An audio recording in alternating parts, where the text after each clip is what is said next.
This episode of Recording Studio Rockstars is brought to you by iZotope, Native Instruments, Atom Audio, Stealth Chairs, and SAE Institute Nashville. You're hearing my voice right now mixed through iZotope, RX, Ozone, and Neutron on Atom Audio monitors and headphones, all while sitting in a comfortable Stealth chair. Please check out our awesome sponsors using the links in the show notes below, and like and subscribe to our YouTube channel and leave us a comment. It's a great way for you to help support this show. Now get ready to rock. Give us a little introduction to Muscle Shoals. Well, first of all, I remember going down there to visit and I was blown away and doing the studio tours. It's kind of shocking. I was like, this is awesome. Yeah, it's sort of like if you mixed Berry Hill here in Nashville with East Nashville and a Hallmark movie. Just very small town, very remote. The closest freeway is an hour away.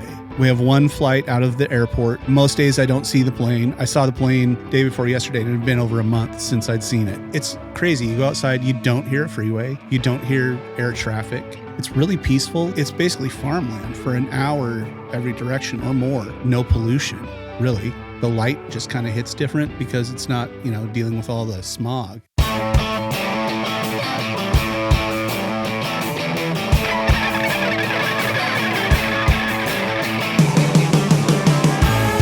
Welcome to Recording Studio Rockstars. I'm Lid Shaw, and this is the podcast created to help you become a rock star of the recording studio.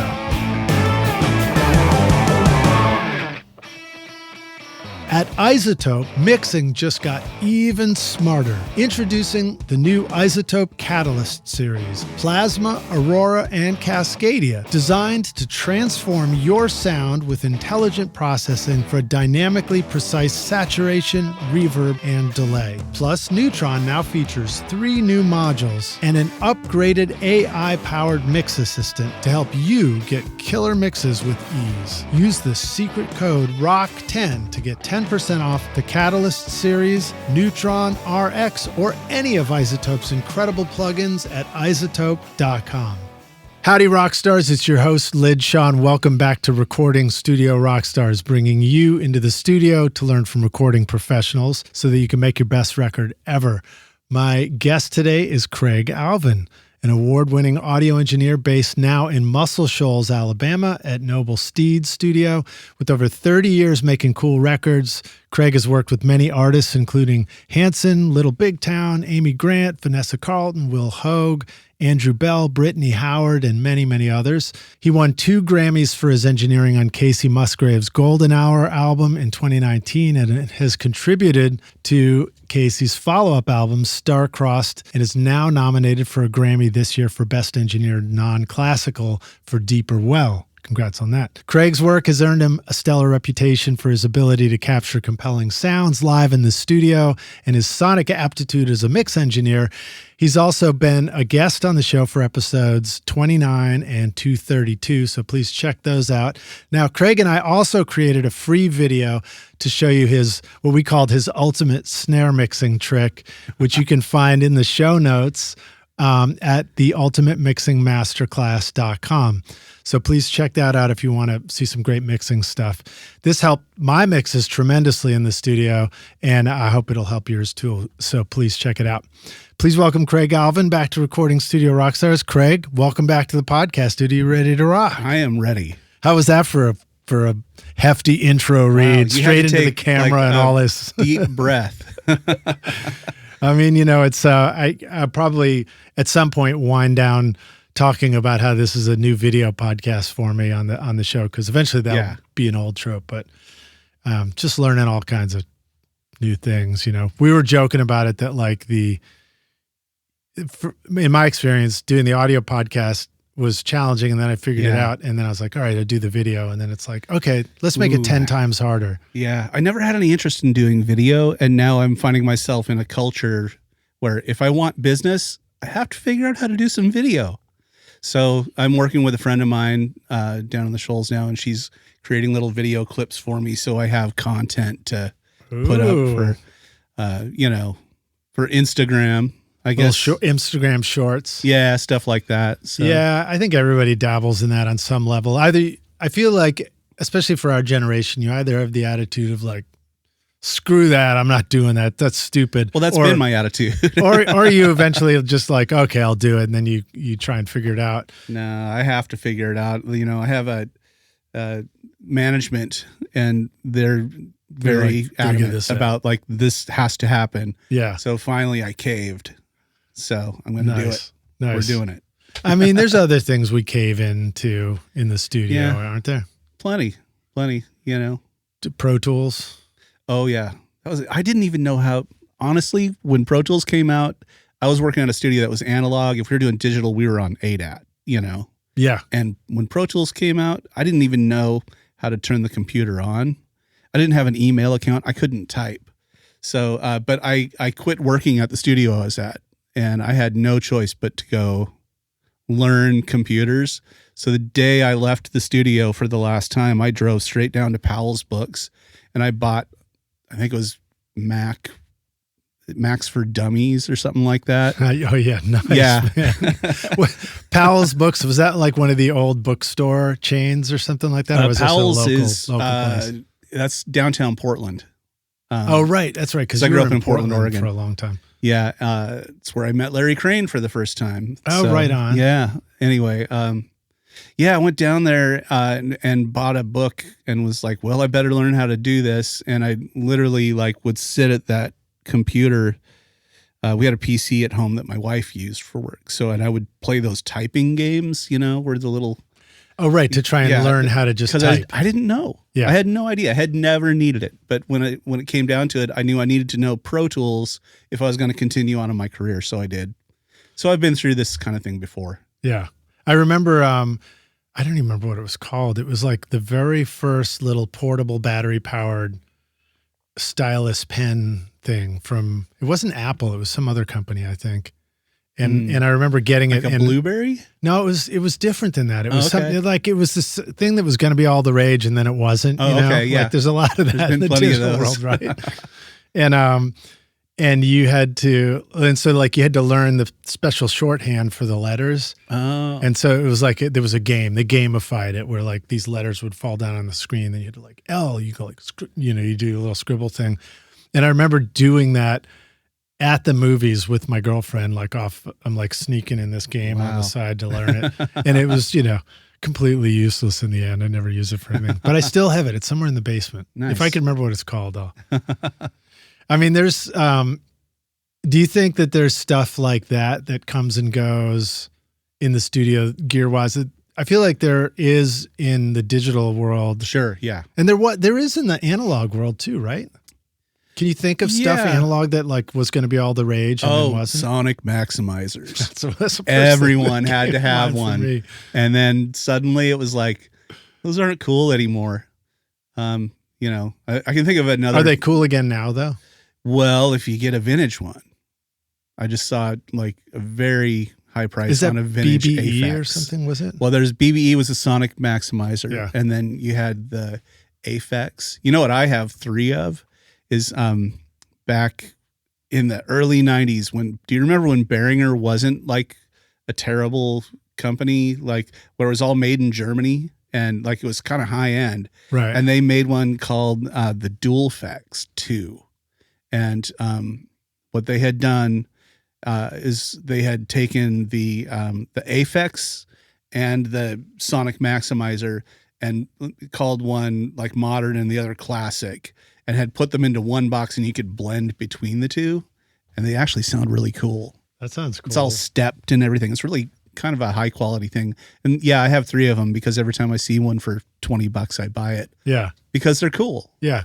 It's cool to collect stuff like that. I mean, sometimes it's tricky to actually use it again on sessions, but you're pretty good about that. You go out of your way to find cool pieces of gear and also hook them up. Yeah.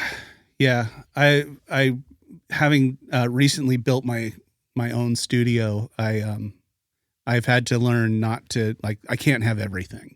Like, right. Because it fills up too fast. Too fast. I know some people who have the kind of that like maximal approach of setting up every piece of gear they've ever owned in their studio. Yeah. And Well, I think it's amazing. When I walk into their studios, I don't even know where to start.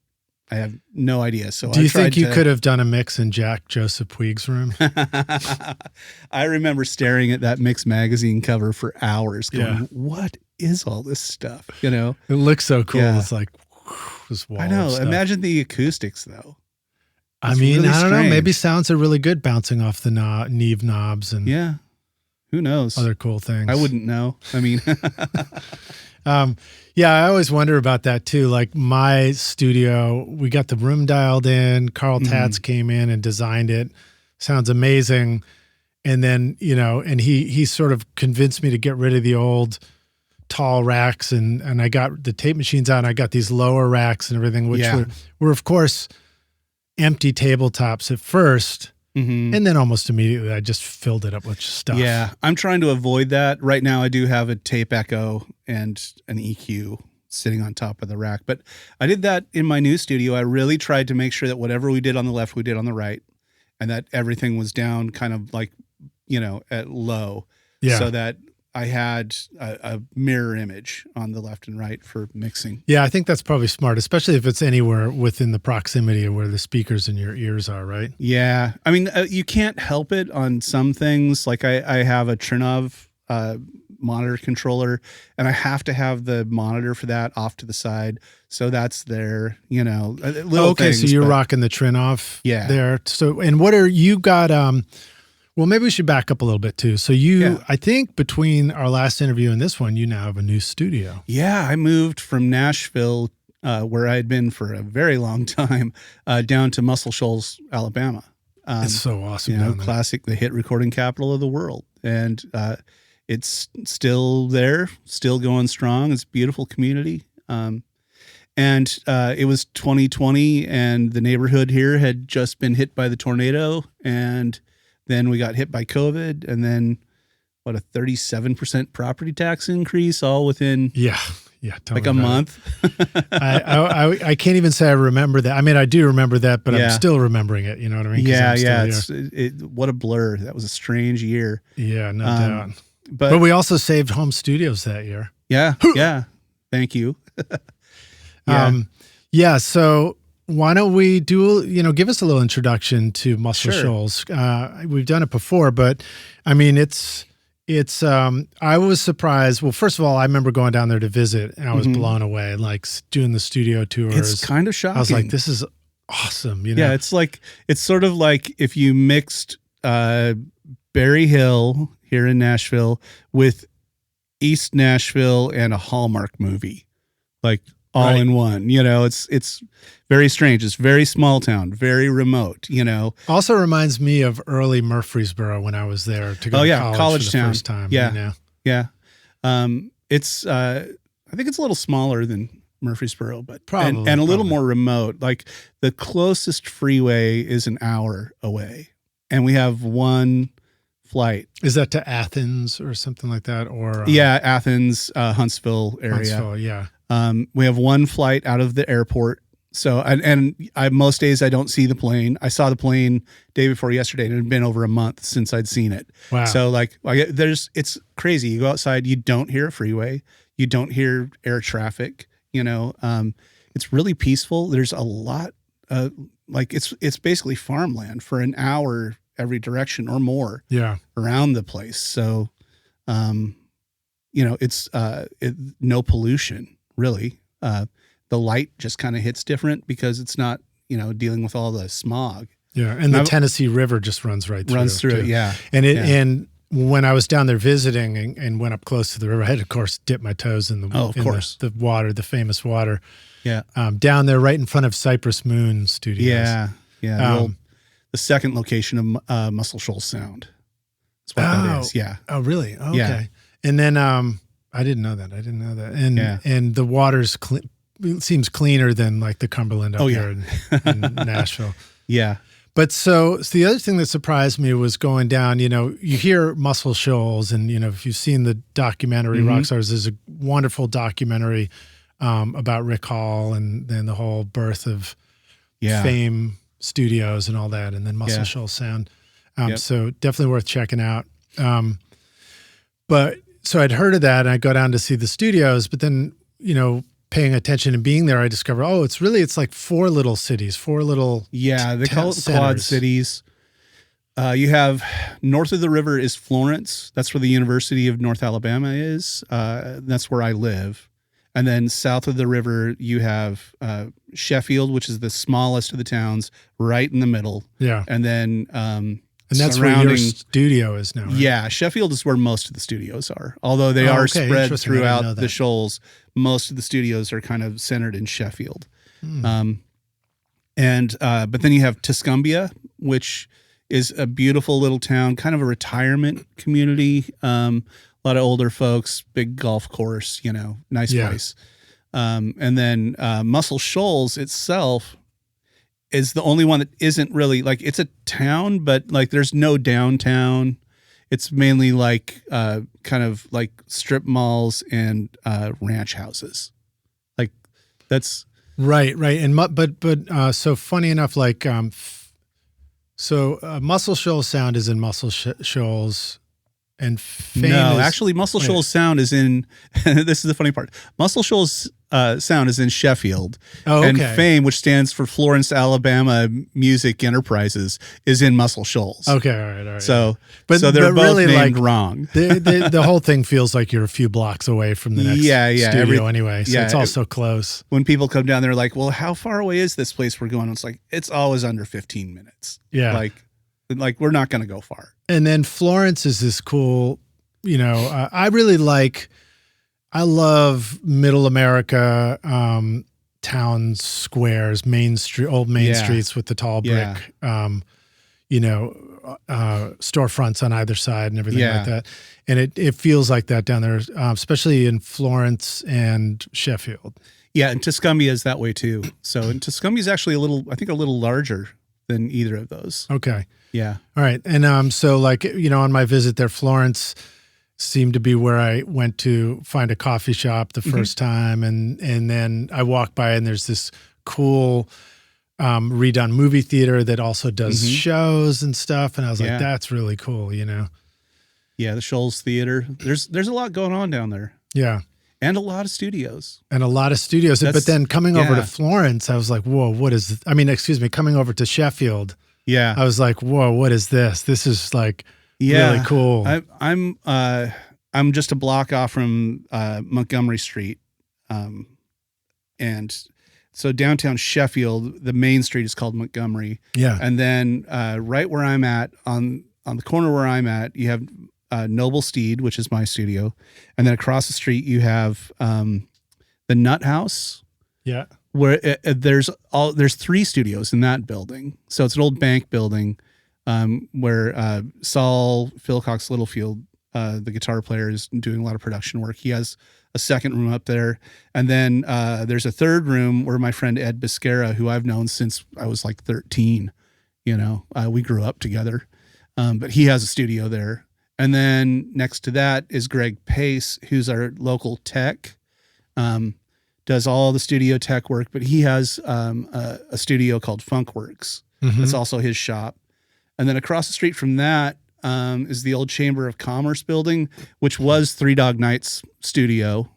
Wow. And then across the street from that is Peanut Montgomery's studio. Which is like a museum or something, right? Yeah. And then he's got his little recording maybe you just said this, but the VFW hall. The VFW hall is there too. That's turning into something interesting too. Yeah, it's got a ballroom upstairs and then the old VFW bar downstairs. And our friend David just acquired that place. Very excited to see what happens with that. Yeah. And then I came down and did a day trip down there, and you were kind enough. We chatted on the phone, but then we didn't get to say hi during the day, but I went around and looked at a bunch of houses there and just kind of explored, and it was really fun to do. So they're on sale, by the way. They're on sale. Yeah. The houses down there are cheap. That also reminded me of like, earlier versions of East Nashville. Yeah. When you could buy a house for, a livable house for $150,000. Yeah. Like it's unheard of now here, but down there you can still do it. Well, I mean, it's worth mentioning too, because typically the repeated cycle of story is the music and artist community will sort of Mm-hmm. move into where they can afford and Yeah. where people start, gathering. Yeah. And then that'll become something really cool. And then one day it gets gentrified and you kind of move on and Yeah. do your next thing or whatever. But like Muscle Shoals and where you are has a, this long history of making great Yes. music. Yeah. Going back to the 60s and even before that with jazz and blues and, it's the birthplace of Southern rock. Aretha Franklin, Yeah. the Stones recording, Yeah. They Brown recorded Sugar down there, and Wild Horses. and Wild Horses. Yeah. Yeah. Yeah. You have a lot, like a lot of great music done down there. Bob Dylan. I remember hearing a story that Wild Horses was written in like 15 minutes in the bathroom. Yeah, I have no Under idea a if slight that's true, duress, but it is a great. something like that. It is a great. But story. now I'm wondering, like, was that the bathroom of Muscle Shoals Sound? Yeah, that's probably not a very big That's what bathroom. they say. Either. From what I heard, it's like, yeah, he probably just went in there to work out the guitar part, so the band Right. wouldn't bug him. Because you're just trying to get away from everybody. Yeah. I know what that feels like in the Yeah. studio. Yeah, We had to work on a song for a session, and the only place to escape everybody was going to the tiny coffee kitchen and just huddle, yeah, not leave until we had arranged the whole thing, and it worked. yeah. Well, you got to find your place where you can concentrate. So Yeah. and if you've ever been in Muscle Shoals Sound, it is a shoebox of a building. It is not big. Dreaming of a career in audio or the entertainment business? SAE Institute Nashville, in the heart of Music Row, offers hands-on programs where you'll learn on professional-grade gear with industry pros, learning through real projects, not just lectures. Explore studio production, live sound, audio for film, and a whole lot more. Or take the entertainment business program to learn about contracts, promotion, and more. With diploma, associate, and bachelor's programs, there's a path for you. Book a tour today at nashville.sae.edu or call 615-244-5848. I know, it was amazing when I saw it. It's very inspiring because when you see a studio like that and you think of the sound that can come out of it, Yeah, your mind starts going. You're like, oh, I could see how I could just take a not a huge space and make it really work. It also reminded me a little bit of the Hay Bale studio that we did at Bonnaroo, Yeah. which was smaller than that, but discovering that other than drums being, if things get way too loud in there and you got a live vocal mic, it doesn't work. But if you're balanced, yeah. like a tightly knit live performance in one small space can totally work. Yeah, I went over there one day. Ben Tanner, who's been on the podcast, I believe. He's a producer, engineer with Single Lock Records down there and played for. I don't know if Ben's been on yet. But, Ben Tanner, he's keyboard player for Alabama Shakes. Oh yeah. Anyway, I'd love to do one with him. Yeah, he was producing a band from the Netherlands that they came over to Muscle Shoals Sound, and they rented my. I have a Universal Audio 610 console at the studio. Yeah. So, which I found at a garage sale. Anyway. Yeah, we got True hear story. Some of your garage sale stories, dude. Anyway, but they rented it, and I went over there, and this band was really like they really knew that style of music, which was kind of that that 70s Southern rock, little bit of R&B, Anyway, I walked in just to give it a listen and see, what they were up to, and hearing that sound come out of the speakers, it sounded like it could have happened, like it felt like I was traveling back in time, listening to them, and they were working off from tape, so Yeah. they had the 610 console and then the API console they have there in Muscle Shoals Sound. So now you got yourself, didn't you get a 610 console? That's the one. I do have, I have Or a you 610. got a different one. I have a 610 that came out of a studio in Lexington, Alabama, which unfortunately I can't remember the name of. But yeah, I found it at a garage sale. So That's amazing, man. yeah, we also we bought the API console from OmniSound in Nashville. Oh, very cool. So we have the Oh, 48 yeah. channel API legacy there. That's great, man. That's a great story because a lot of people loved Omni up here, and we're sad to see it go. I loved Omni. Yeah, I'd done a lot of good records there, and I did one session there, and it sounded great. Yeah, it wasn't. Everything was because Omni sounded so great, Yeah, but I remember thinking, what a cool studio. Yeah. So the API Legacy. So that's your setup now. You've had a variety of consoles too. Yes. Maybe just start giving us a description of Noble Steed. Like, what's the story with that? I mean, you guys found a building down there and really built out a studio the way you wanted to. Yeah, we just. I had originally thought I was going to be working pretty close with Charles Holloman, who's been on the podcast. Yeah, he's great. He owns a couple studios down there. And then when I got down there, I actually bought his house, and he moved around the corner from me. And we're still great friends, but it just kind of became clear to both of us that what he was trying to do and what I was trying to do, they probably weren't going to mesh super well together. Right. So I went to my manager, Jason, at Noble Steed Music, and said, I got to find a place, and so he flew down, and we looked around, and we found a building in downtown Sheffield. It was an old doctor's office. And we bought it and gutted it and built a studio. The doctor. Yeah. So you're doing surgery on music? No, not really. What's funny about it, though, is that if you know the story of the Swampers, that they left Fame to start Muscle Shoals Sound. Yeah. And they rented that building from Dr. Mullendore, who's the doctor whose office we bought. Oh, that's right. So he moved from one place to a new location, and then eventually became your studio too. Well, so what it was is he built a doctor's office, and then he started buying property. So he bought the old casket factory, which became Muscle Shoals Sound. Oh, wow. Yeah. The casket factory became they built Muscle caskets Shoals. there. Why didn't they just keep calling it the casket factory? I know. It would have been cool, right? I guess Muscle Shoals Sound makes it a little easier to tell what it does when you go there. Yeah. I think it was also the casket factory where songs go to die. Well, Noble Steed is great. It's such a cool little spot, and you're like a block from the town center or whatever. So like if you want to, there's a new coffee shop down there that I remember going to if you want to walk Groundhog over. Coffee. Highly recommended. Yeah.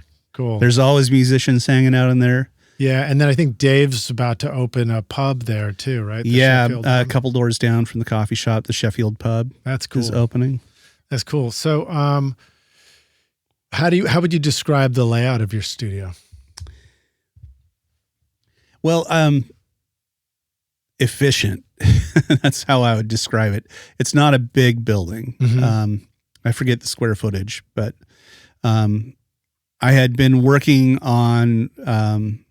I had done this like beautiful layout of like a perfect 70s, like Nashville 70s style studio with all these little rooms that were essentially booths that were padded, with the cedar and all that, like they all used to be. And then I came up to Nashville to work on the Star-Crossed record for Kacey Musgraves. And we were over at Ronnie's place, which is a studio soundstage.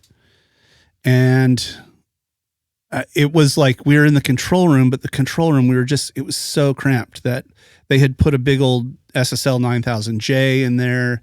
And then we had rented a bunch of gear from Blackbird, and Kacey had brought in her furniture because she wanted more comfortable furniture.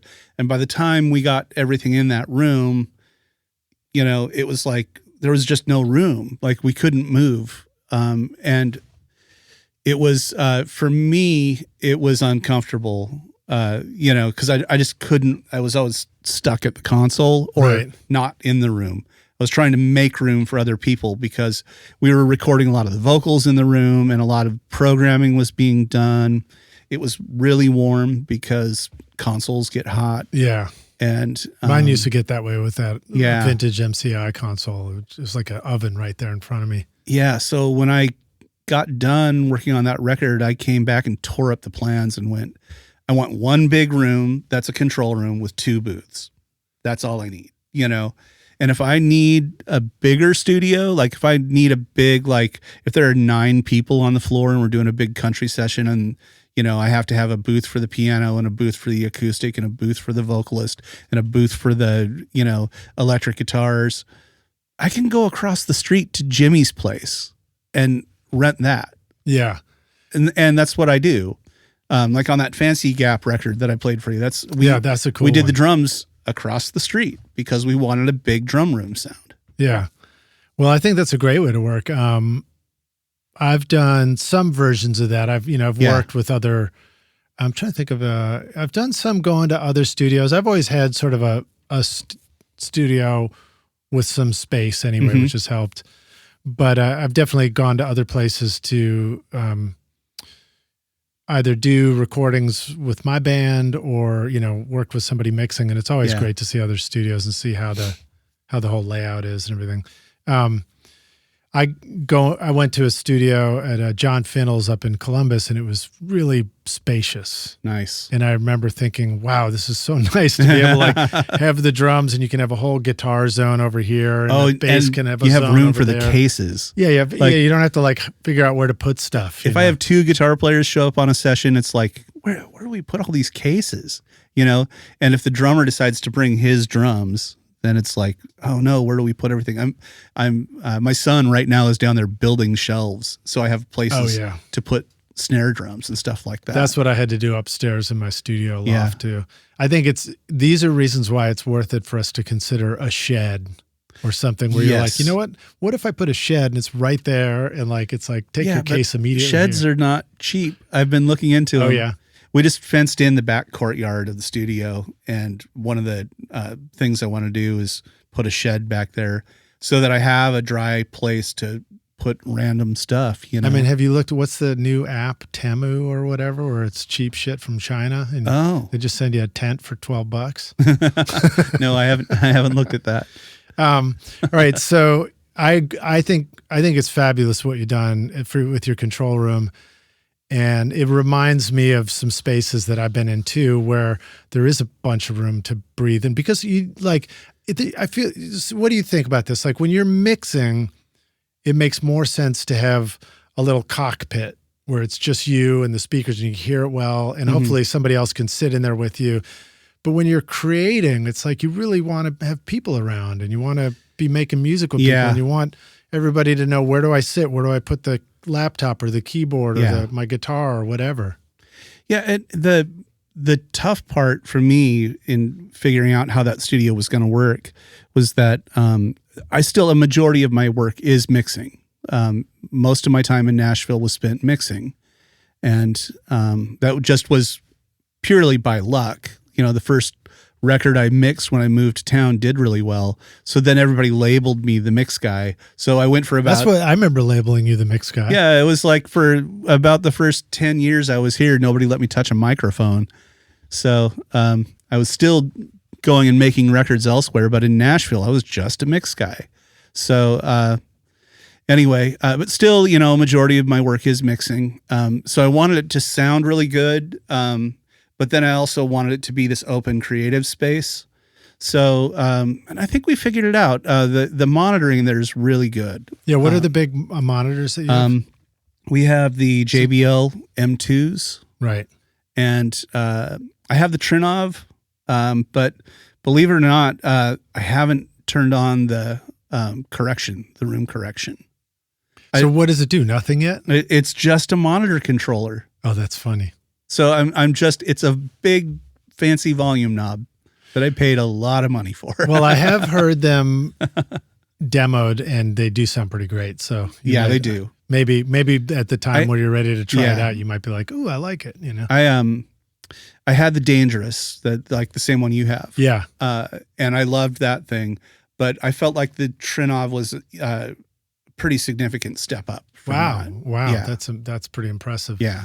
My step up, mine was a huge step up. I went from the pre-Sonus, you know, I used to have that too, the central station, which was exciting for me to have at the time. Yeah. Uh-huh. No, I didn't even have the central. Maybe it was a little tabletop one. Yeah. And then I went up to the Dangerous and I was like, oh, that's at least you didn't have the big knob. The big knob. Yeah. You remember that? Oh, yeah, the Mackie. Yeah. Well, okay, cool. So you've got that, and then you've got, a drum room, a booth. You got a vocal booth there, and then behind you is where the piano is in the keyboard world. Yeah, too, and I have it kind of set up as like a seating area, but the idea is that it's a space that you can use however you want. A lot of people have been coming down and using the studio for video. Mm-hmm. So a band will just show up and play live in the control room, and they'll just shoot the video and we'll record it. Yeah, I think you did a recent session with Chad Brown or something there too. Yeah, where I saw some video shots. We had a couple of groups come in and shoot some live video for that. I know. I'm trying to remember the names. L.A. Edwards was one of them, but those turned out great. By the way, yeah, Chad's a talented dude too. He is. He won the Grammy for the Toy Box Studio. Oh, nice. Yeah. It was the Mike Ferris Shine for All the People. Yeah. So he brought that in. They did the mixing.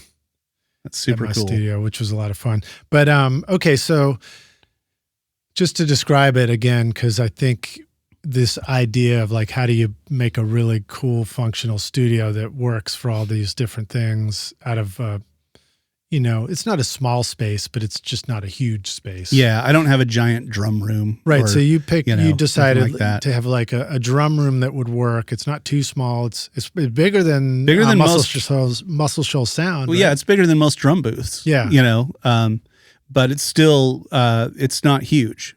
It's if you're wanting to set out your room mics and space them apart and get the big drum sound, that it doesn't do that. Do you know what the square footage is or what the dimensions are? I don't remember. Okay, I don't know off the top of my head. I'm going to guess it's something like 8 by 10 or something, or maybe it's more than that. I think it's a little bigger than that. Yeah. But still, I mean, I made sure that there were no parallel walls. We did some treatments in there. What kind of stuff did you decide to do on the walls and things? And does there need to be bass trapping in a drum booth? There is some, a little bit of bass trapping, a little bit of diffusion. There are clouds that are hanging in there. But for the most part, it's just sheetrock and plaster walls. And right, because it's an old building, so you've got a combo like that. Yeah, and then just kind of moving things around to find where they sound good. What I've been doing lately, if I want a big drum room sound, I've got the Universal Audio, the Sound City plugin. Oh, yeah. So I just like take the input for the overheads and I put it on an aux and put the Sound City plugin on it, and then I run that to a track that says room mics.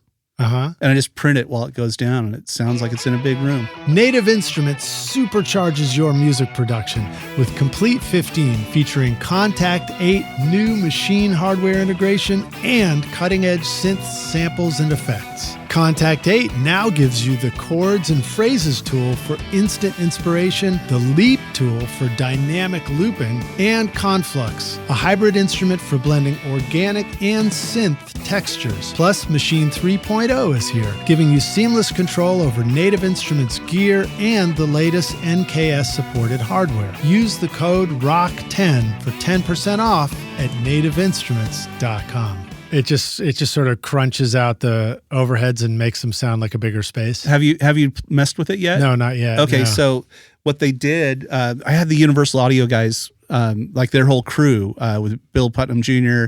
and then a bunch of guys from the office and video crew and all that. They came by to interview me about finding the Universal Audio console. That's awesome.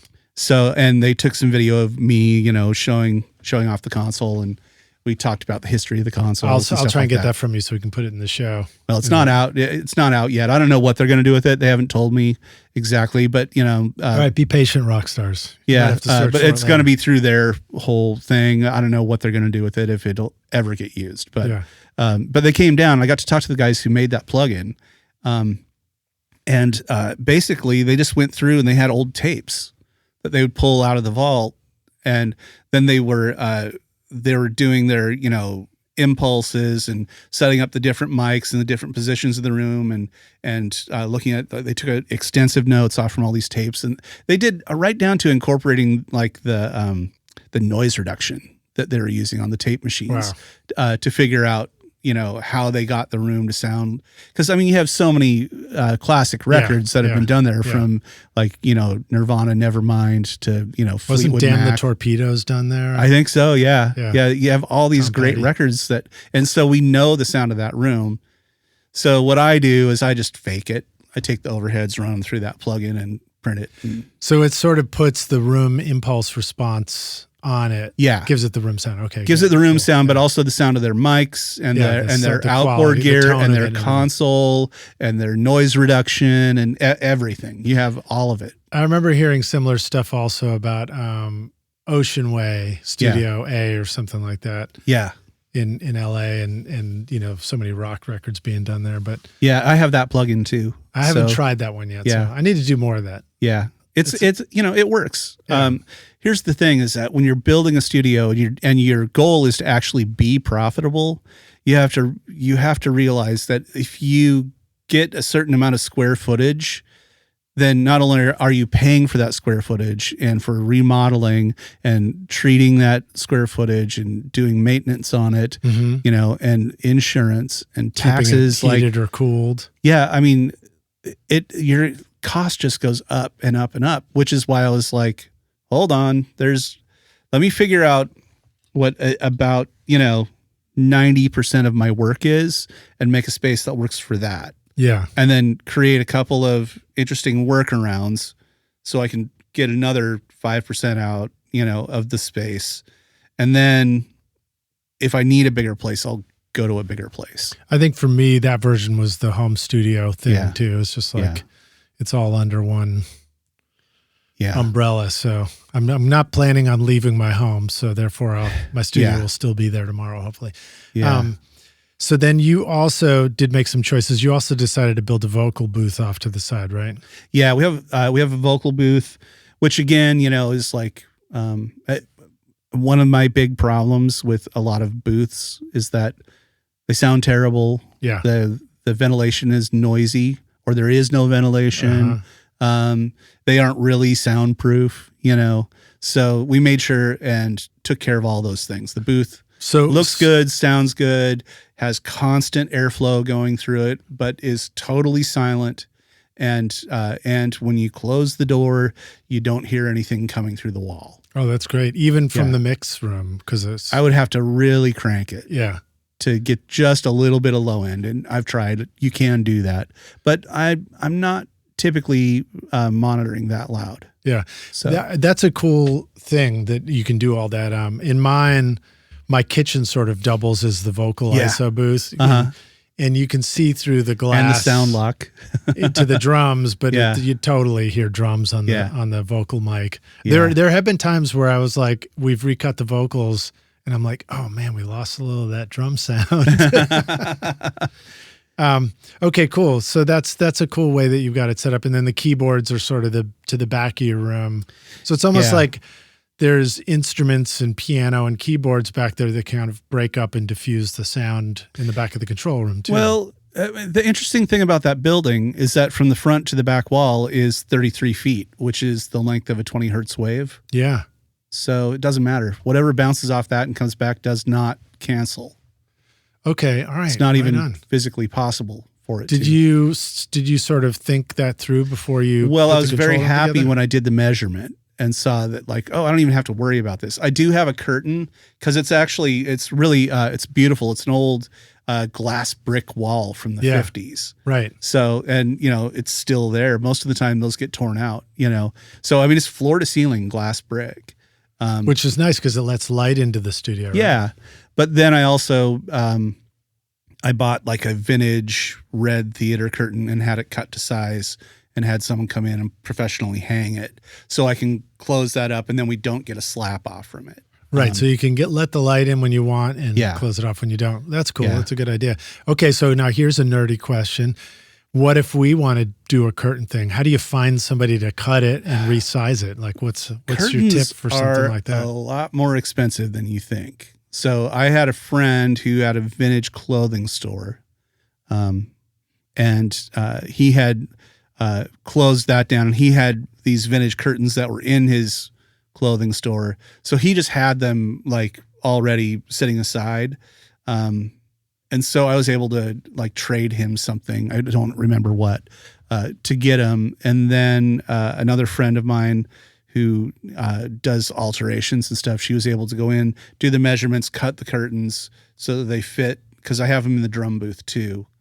And then I had to call a professional company to come like get the hardware and hang it. And that was actually the most expensive part. Right. It's actually probably pretty heavy. They're heavy. Yeah. And the hardware was, I mean, isn't it like pipes? Isn't it just like pipes screwed together? No, it's not. It's pretty heavy duty, especially if you want to be able to draw them easily and all that. It was a few $1,000s to have the curtains hung. Wow. Okay. Well, it's good to know. It's good to know. Yeah. We could have just stapled them and it would have worked, but could have just hung them over mic stands or something. Yeah. It would have fallen over in the middle of a session. Yeah. These are all the good things we learn to sort of rig something up quickly and easily on a cheap home studio setup. But when you get the chance to do it right, it's pretty nice. Yeah. And then, of course, you also have a great eye for just the design of the space. So you've got this like cool looking red couch right behind you. Yeah, my wife found that. That was a real score. That's mid-century modern. It's a whole set. And if we were smart, we would have sold it because it's worth a lot more than the musician's butt who's sitting on it. Yeah, I mean, we could have sold it and had plenty of money to furnish the whole place. Super rare, really beautiful thing. But we also were like, this is what the universe brought us, so it's supposed to be here. I remembered it. I just brought it up on a podcast, so clearly it was a good. Well, and good then choice. weirdly, like the acoustic treatments that I had bought and that were sitting in storage were the same color red, and the curtains that I lucked into from a friend of mine were the same color red. So nice. It's like, I guess it's supposed to be. Wasn't there? Am I remembering that there was something about the walls that was interesting? And it had to do with the doctor who used to be there, like a poster or a plaque or something interesting. So in his office, he owned a lot of property, and in his office, he had a big it was a rack for key rings, and every one of them had a little label for which property it went to. And there's one on the side that says 3614 Jackson Highway, which is Muscle Shoals side. Wow. What a good story, man. Yeah. Did that survive the it survived. Yeah, we have it. So, okay, cool, man. Yeah. So Rockstars, when you go there, maybe ask Craig if you can hang your keys on the Muscle Shoals hook. I don't know. So what else do you want to say about your studio? Now did you also think about making a little space for, so you still have a kitchen or a lounge or an office or any of that kind of stuff? So we have a space like with a dining room table. So there's a place to eat. A lot of people like need to, that, yeah, set up there. I've been in so many studios where you're like, they order in lunch and there's no place to eat. So you're sitting there with this famous artist and the best players in the world, and they've got their little styrofoam thing on their lap, and they're trying to eat, and you're like, come on, guys. I mean, I try and solve that with TV trays, but even that, it's like, well, and then the other thing is then lunch is over and the control room just stinks like food. Yeah. Especially when somebody orders shrimp tacos from El Aliciense, it gets a little, sorry to throw you under the bus, Hunter. The other thing that we've done though is we have because our kitchen isn't really a kitchen. There's it has a fridge and a microwave. Yeah, it's kind of all we need. Coffee maker. Yeah. But we have a guest house that's just a few blocks away with a full kitchen, and it's right nice. on. So it's a four bedroom. So it's sort of like an Airbnb situation that can go with the studio. So if you're traveling down to work with us, or if you just want to come see the place. So let's just put that out there right now. So Rockstars, if you have a band and you're somewhere and you think it would be really cool for us to all go to a cool place like Muscle Shoals. Yeah. That's an option. It is an option. Yeah, we have that happen all the time. And the other studios, and they could make a record with you. Yeah. That's awesome. And the other studios in the area use it too. Like they'll just call us up and go, "Do you have these dates available at the house?" And we're like, "Yeah." So they'll put their artists in as well. So it's a nice spot. Tell us more about the UA console. So you found it in a garage sale. Yes. Universal Audio flew all the way out there to do a video of you talking about it. Did you have to do some bringing it back to life as well? Yeah. So there was a guy in Muscle Shoals named Paul Kelly. He lived in Sheffield where the studio is. And he's the one who he did a lot of amazing tech work and studio design work. He built the console at Fame, built the console for Muscle Shoals Sound. He built this one I remember Woodrich Studios. Oh, wow. Woodrich Studios, which is where mine came out of. Anyway, and then he also he designed the echo chamber over at East Avalon Studio in Muscle Shoals, and he did. Is that just Charles's place? Yeah. Which is my favorite reverb chamber I've ever heard. I love that thing. When are we making a plug into that? I don't know. You might want to keep your eyes peeled. Might happen. All right. So anyway, so we this guy had built this console, and back when they were doing it, I think at Woodrich they're more of kind of like a jingle studio. I don't know of any hits that came out of there, but they had this studio this console custom built, and it was actually built into the furniture. There was a cabinet where they kept the gear, and it was built into it. So when they decided to decommission it and take it out in the 80s, they just cut it with a jigsaw and then snipped the cables. And then the old engineer was like, "Do you mind if I take this home?" They're like, "Have it." So that's the guy I bought it from. So it's the guts are sort of underneath the panel of the thing. Yeah, and the power supply was missing, Wow. So what I got out of it was I got the master section, which was a passive master section, which is still being worked on. And then I got the 10 mic pre's. Which are tube mic pre's, right? Mm-hmm. Tubes and transformers. Yeah, tube mic pre's. And so what we had to do was we had to the state the console's in now is actually it's 10 mic pre's racked up. And we're eventually going to add in the master section again, but that's still being worked on. But I have that. And then I had on the front end, I had a adjustable pad put in with phase reverse and 48 volts. Right. So, makes it a little more modern.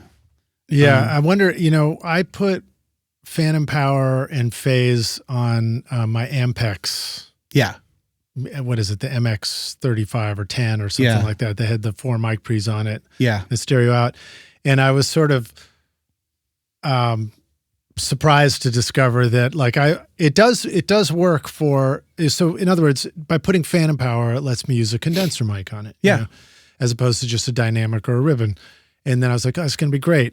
And when I do some acoustic and some things like that, it really does work pretty great like that. But I thought I was going to use it to blend mics on a guitar cabinet, kind of like FET 47 dynamic. And I quickly discovered that I just blew that shit up. When, so much level coming out of the famous story of the Rolling Stones going to Muscle Shoals Sound, they almost had to call out the session because they were playing so loud that it was that the input of those 610 modules really sensitive. Yeah. Like I can put my RCA 77 and plug it in, turn it all the way up, and it's fine. And that mic does not have much output.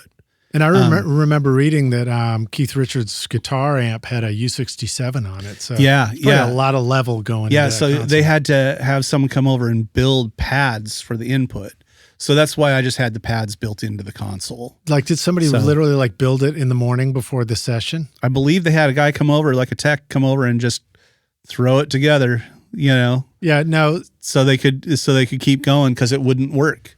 You have to be really careful with those old tube circuits because And I think it's actually the transformer that saturates. Right. Oh, interesting.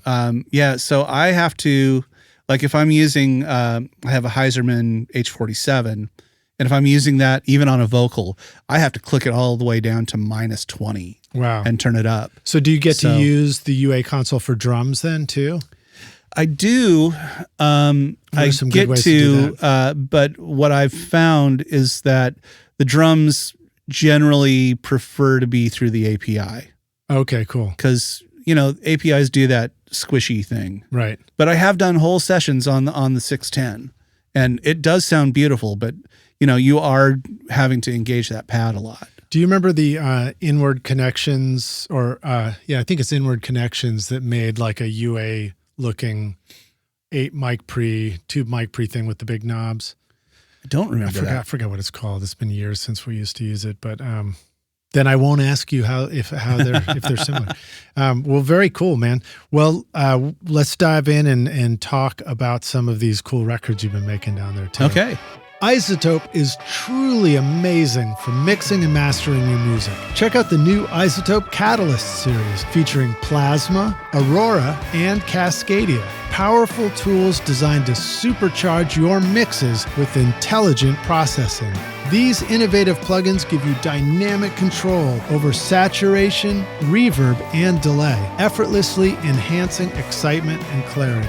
And now Neutron introduces new modules like Clipper, Density, and Phase, completing your flexible, fully equipped mixing suite. Plus, the new AI-powered Mix Assistant helps you create a custom signal chain for your audio, referencing professional instrument profiles or your own examples, with easy macro controls to dial in a perfect mix.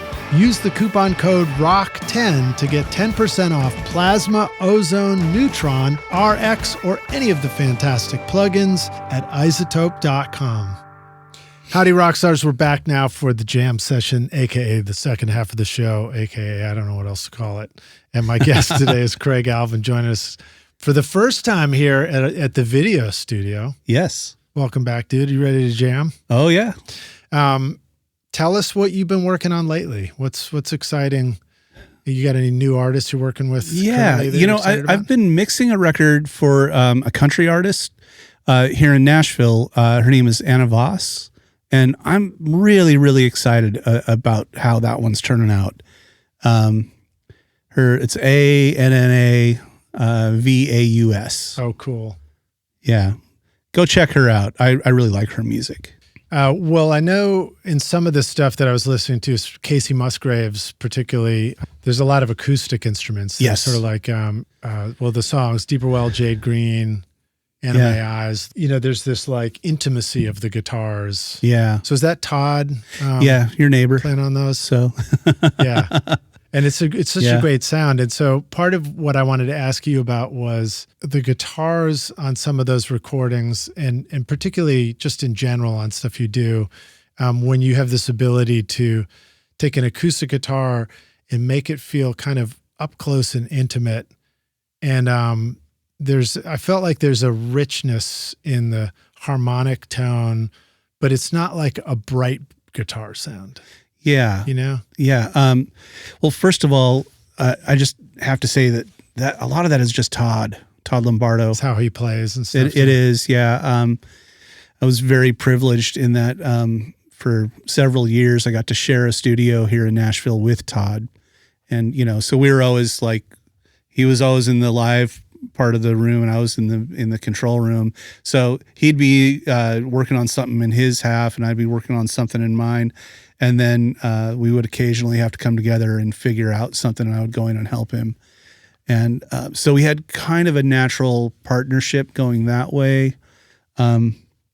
So when we walked in for the first day working with Kacey on Golden Hour, we already had a routine figured out.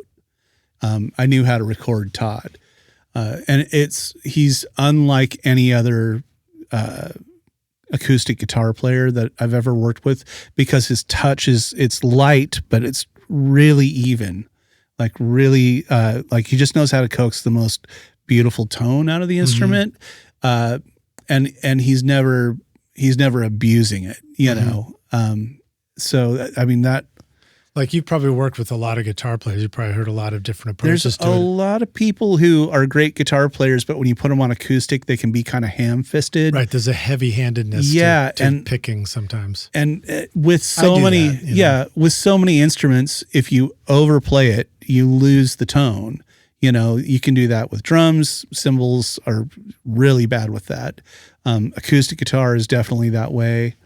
But yeah, just about any instrument has a range in which it really sounds best.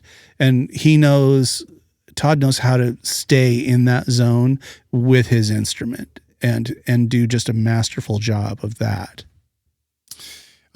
So I guess, what's helpful for us to think about too is understanding like what does an instrument sound like when somebody's playing it that way. Mm-hmm. So for example, if we were to walk in, what might we think, oh wow, he's playing really quietly? Yeah. I mean, it's not so quiet that you can't record it. I had to, last week I had someone come in who was a fairly new guitar player and she was doing a good job, but she played so quietly that I couldn't get her above the noise floor. Wow, and I just had to go like, you have to play a little louder. You gotta give us something. It can't just be all in the imagination. Yeah. I'd recorded with somebody who played very quietly, and then I gained it up a lot later. And one of my discoveries at that point was like, oh wow, the noise floor just went crazy by the time I gained it up to be an in-your-face sound. So do you find that also that it can be wise to make sure you're kind of emulating where it's going to go in the mix when you're creating it too, to make sure that you don't have something hidden and tucked away in there that's going to be revealed later? I'm always mixing. Like I'm never not mixing when I'm working. So the sound I'm capturing, I'm really hoping that that's the sound that gets used at mix. Yeah. That's the idea, and I realize that there are times when you get to mix and you're like, you know what, I gotta break everything, I'm guilty of doing that. And that's just a normal thing when you go to mix. But I'm always striving to give people like the record when they're tracking. This is how the record should sound. So I learned that from Joe Ciccarelli. So, and I think I've told that story before. I think you talked some of that about that on the show, which was cool to just hear. Go make the record, get the sounds that are supposed to be there. So to that point, how does that inform us in terms of the usefulness of outboard analog gear versus the usefulness of all the digital plugins and manipulation that we can do within the computer too? If we want to get things to sound like the record and always be mixing, what do you think that means? What does it mean to you? Like, if you want to do digital or the analog, I mean, do you reach for particular pieces of gear or a plugin during the recording stage, or are some things reached for after you record it? The recording stage always starts at analog, and unless you're working just with a laptop and you're programming on the, for me, I tend to work with musicians who are playing real instruments in a room. So that's an analog process. And I guess the big thing is you want to make sure that you're gain staging is such a huge part of it. So if you are working with someone who plays a little quieter, you want to make sure that you have a cleaner preamp, a cleaner microphone, so that you're not buried in noise. Mic placement is so much of it too, but I mean, this all gets talked about, a lot. For me, I just try to make sure compression and EQ and stuff like that. Is that stuff that you like to have available at the recording stage, or do you try and lean more towards mic choice and placement and mic pre? Mic choice, placement, first. Like it kind of goes like, here's how I think about it. Like the farther back you can go in the recording process, the better results are going to be. So if you go all the way back to if you do a great song, if you write a great song, then everything after that doesn't matter as much. And then if you do a great arrangement of the song, that is another level coming forward, and then a great performance of that with a great instrument. Then you get to the microphone and the room, and then the like all this stuff. It matters, but the farther back you go in that chain, the more value you bring to the recording. Farther back, you mean like earlier, all the way to the right? Yeah, in time and in the chain. So the farther back you go, the better off your recording is going to be. Yeah. So like if you get to the end and you've got the listener, the fan who's just listening on earbuds, and you think those aren't necessarily great speakers to hear this on, it might benefit so much from all the other choices that were made along the way that fans like, it's fine, I don't mind. Yeah. It's a great and team. I mean, a lot of singer. I guess a lot of great recordings aren't necessarily great recordings. We just think of them that way. Yeah. It's surprising to me how often I will think, oh man, I haven't listened to this record in years. I need to go back because I love how that record sounds and how it makes me feel. And I'll put it on and go like, this isn't very good. Like it totally doesn't pass, for me now. And I do that with my own stuff too. Yeah. I remember going through a little bit of a mental exercise, a listening exercise where I was listening to something play out of the jukebox at the bar or whatever. I think it was at the Red Door, and they were playing, I don't remember what it was, but it sounded so good to me. And then I thought, I was like, oh, you know what? What happens if I stripped away the vocal and it was just all that was left was the band in this? And I was surprised, like there's a number of times where I might have listened and thought like, yeah, the band, like this is a great recording and I love this tune, but the band without the vocal, it's not bad. Yeah. It's just less of a life changer. Yeah. In that moment. For me, one of the classics is when the levee breaks, when people talk about how big that drum sound is. Right. And then you go put the record on and you're like, no, it's not that big. Just the memory it's of just, it. Yeah, your memory of it is so huge, but you put it on and it's just not. It's just not. And wasn't that done with like was it just two overheads? I think and two mics or something like that? Two mics for in a overheads. Stairwell. Yeah.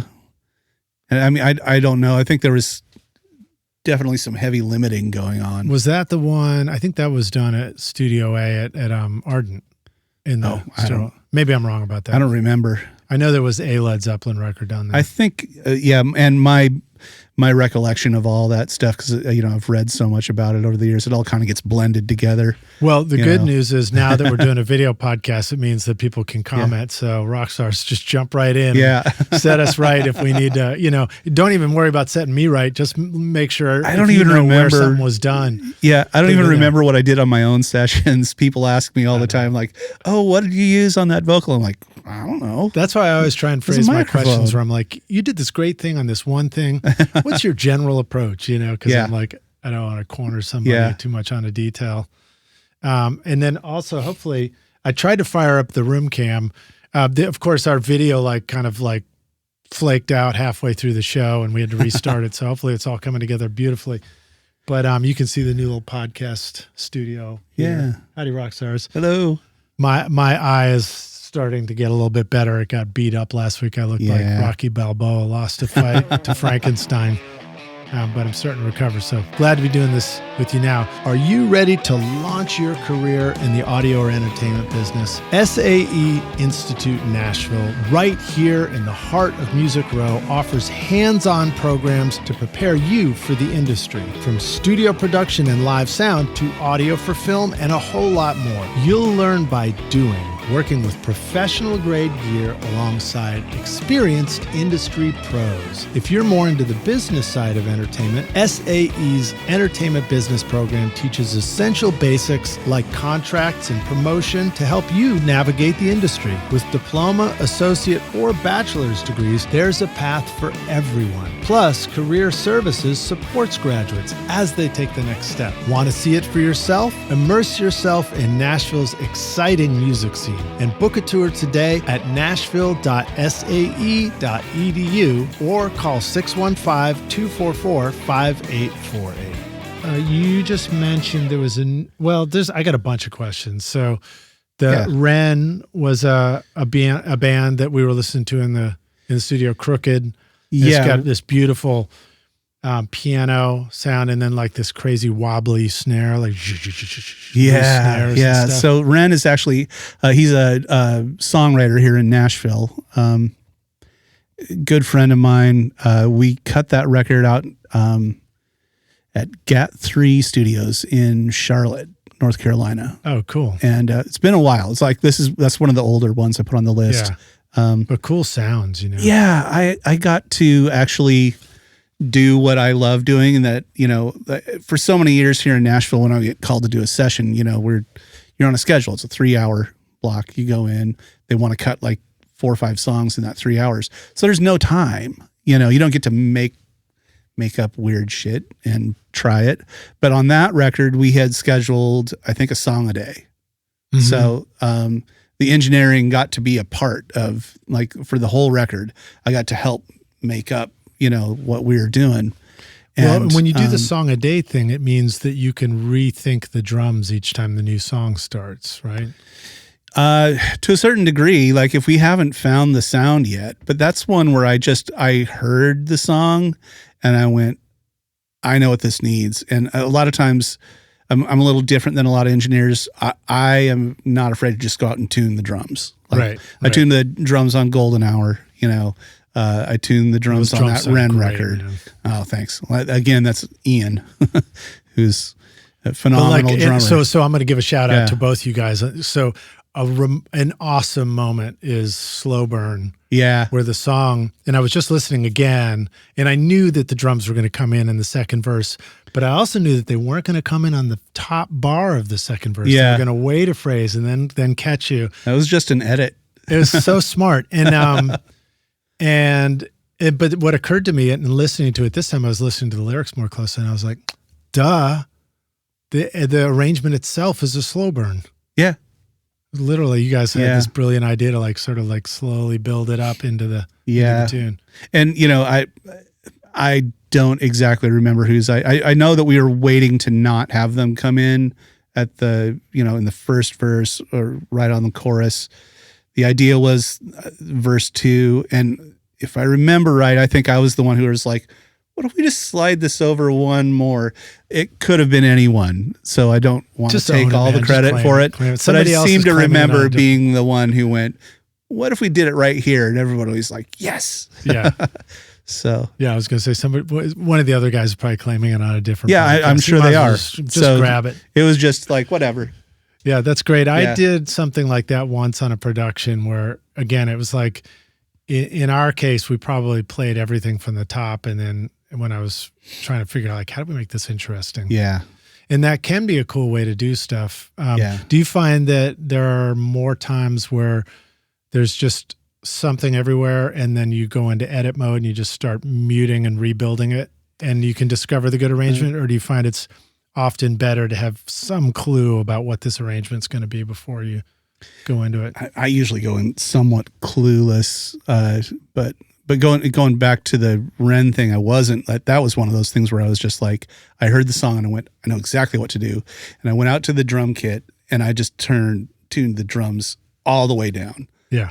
And I tuned the snares down so they were flopping. And so that's like when you hear those like super slow tom fills and the snare doing that's just like what that was kind of, that sound inspired that.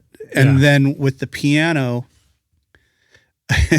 it was like I was looking around and there wasn't like a ton of outboard gear in the studio, and I think it was a SSL 4K in the room. So it's an upright piano, right? No, it's a grand. Okay, but I remember it as a wide, like infinitely sustaining sound. Yeah, so I believe like what I did. Abbey Road jealous.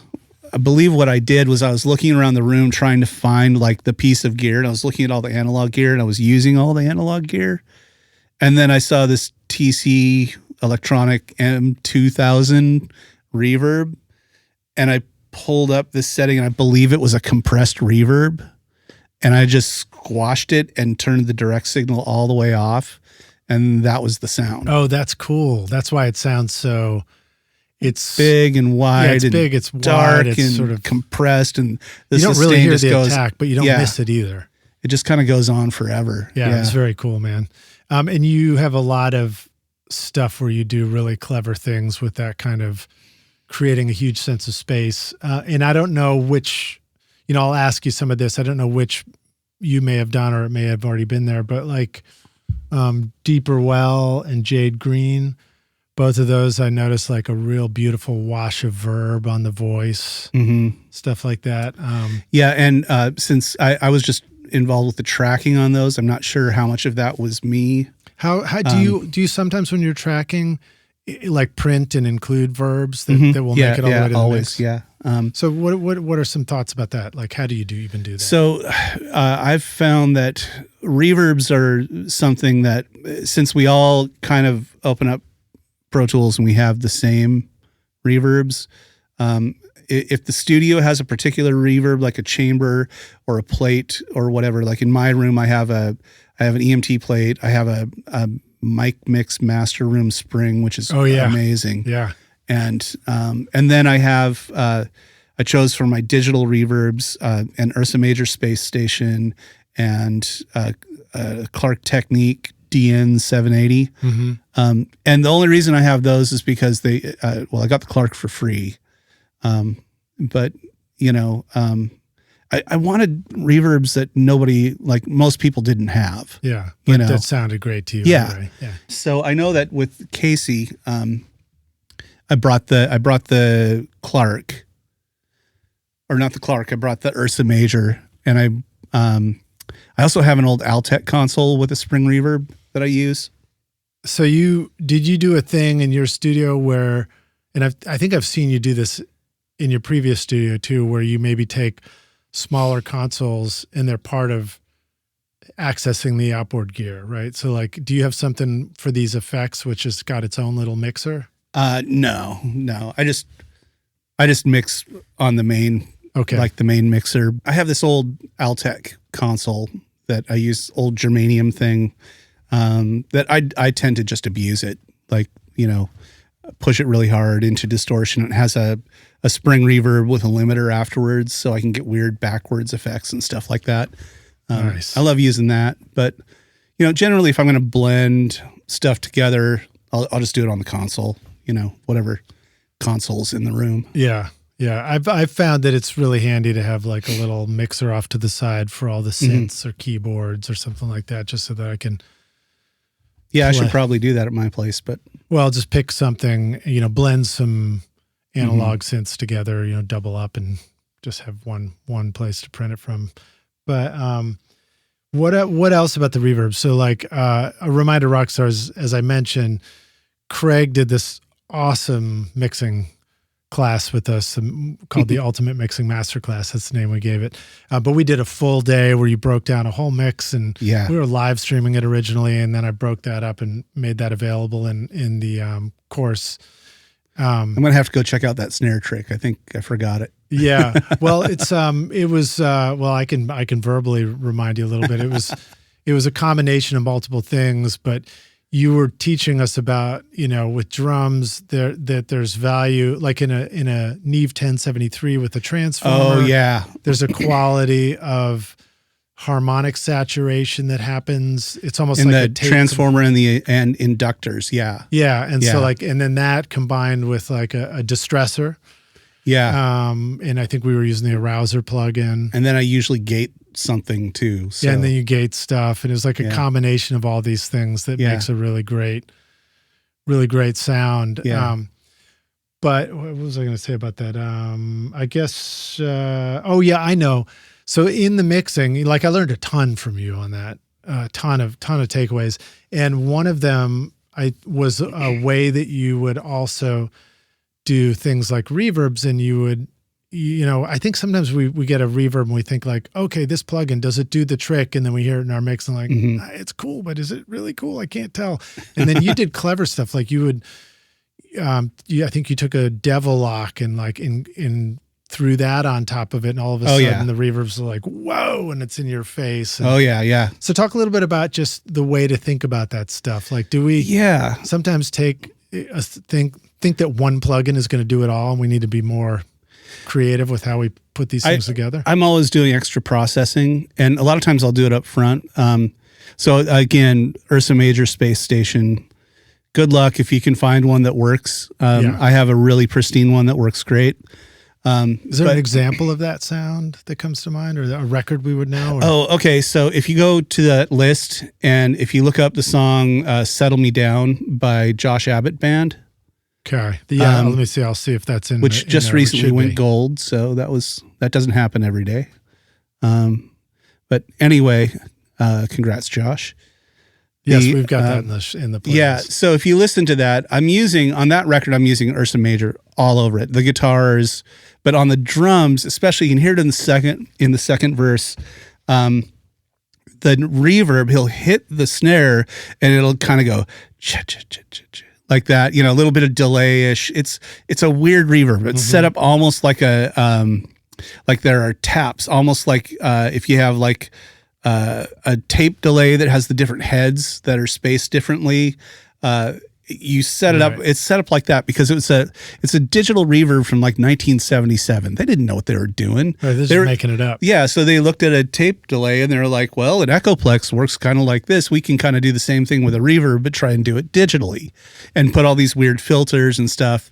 So what I'll do with that thing is I'll drive the input clear into the red, like with the snare, so that it's not just giving me, the weird digital 1977 reverb, but that it actually goes, and kind of clamps down on it. There's a bit of a limiter, and then I'll set it up so the delays that are in the reverb can be heard. Right, and the good timing for the tempo. Or something. Yeah.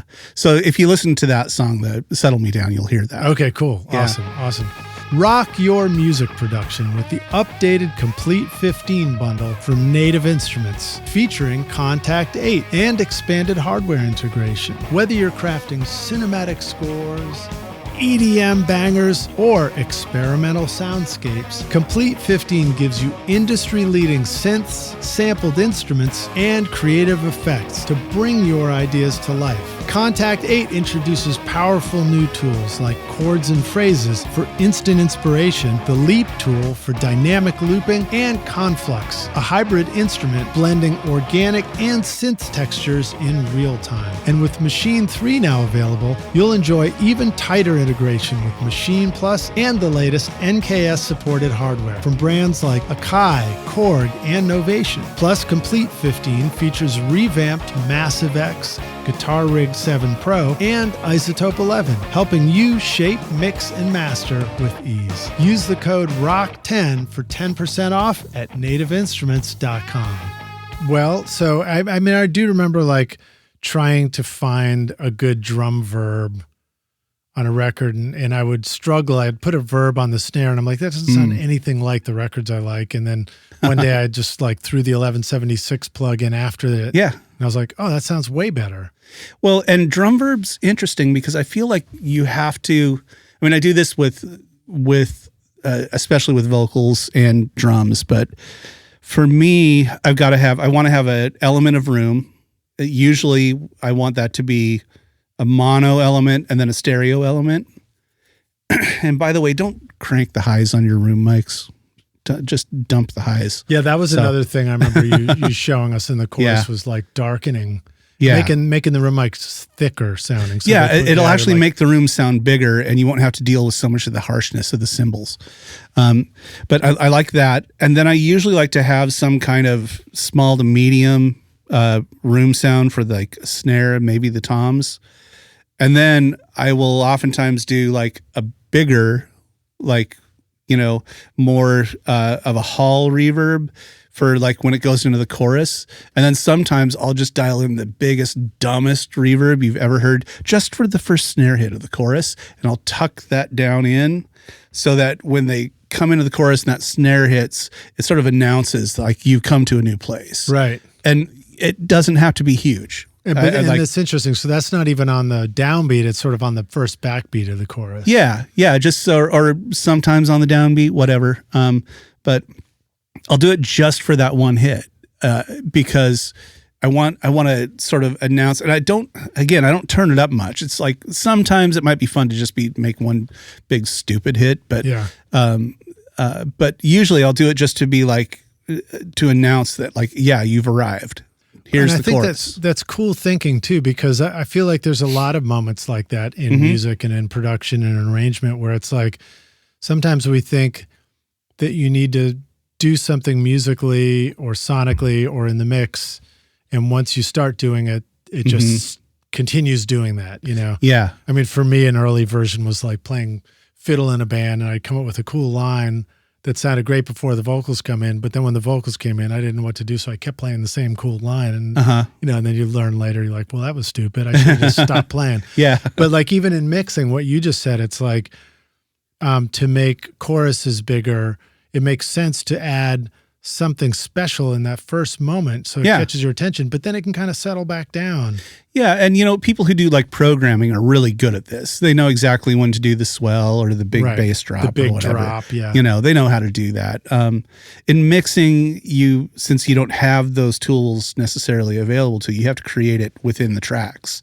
So, and you know, it's good not to be too heavy-handed because you can get called out for stuff you don't like want to that. get caught doing it. But that's the great thing is like you're sort of just like you're tricking people into thinking more is happening than is really happening. Well, I mean, I definitely learned that it can be worth your time sometimes to go in and, you know, boost that downbeat kick drum and the crashes and the downbeat of a chorus, and then make them go back by the next snare hit or whatever. Yeah, yeah.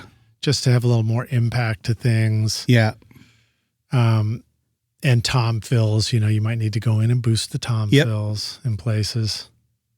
Or the parallel compression. The parallel compression. Or bring up the room mics. You can, yeah. Change them around in the bridge when the bridge comes. Change your mic balance, right? Yeah. I mean, all that stuff is useful, but.